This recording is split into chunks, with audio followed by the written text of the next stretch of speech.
Speaker, parents are getting tired of this government playing politics with our kids. Today we learn the government is going to spend $1.1 million on a new temporary gym in the Premier's riding when an underused gym is right next door.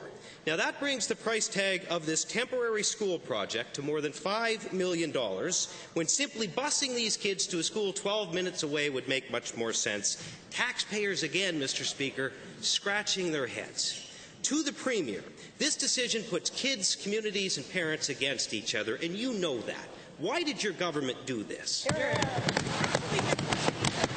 only person I've heard today doing that is the honourable member.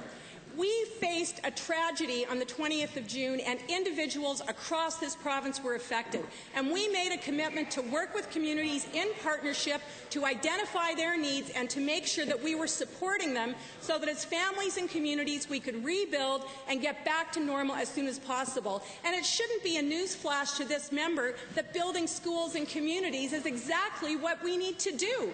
And so, Mr. Speaker, we have ministers who've been working closely with community leaders in High River and Calgary, doing the work that needs to be done, and I'm very proud of how they're rebuilding Alberta.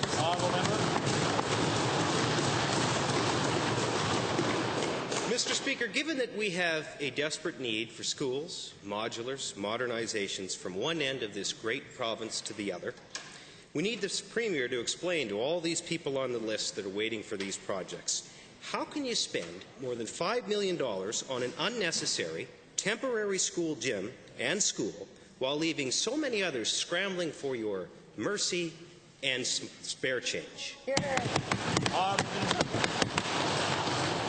Mr. Speaker, it would be very interesting to hear what the parents in Calgary would like to say to that response when he tells them that their facilities are unnecessary after this flood. The reality is, Mr. Speaker, when this flood hit, our Premier acted immediately, and we went out to school boards and said, what do you need? What do you need for your students? I don't care who their MLA is. I don't care how wealthy they are. We don't care what color they are. What do they need to be ready for school in September? Those school boards and those communities came back to us and told us what they needed, and we're delivering it.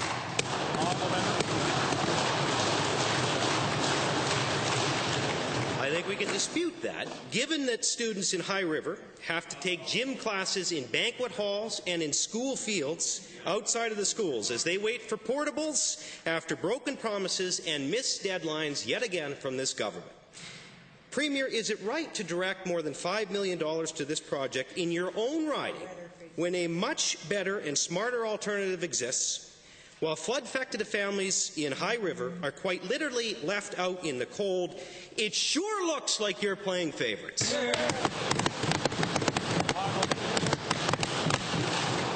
Mr. Speaker, that's great drama, but it's just short on facts.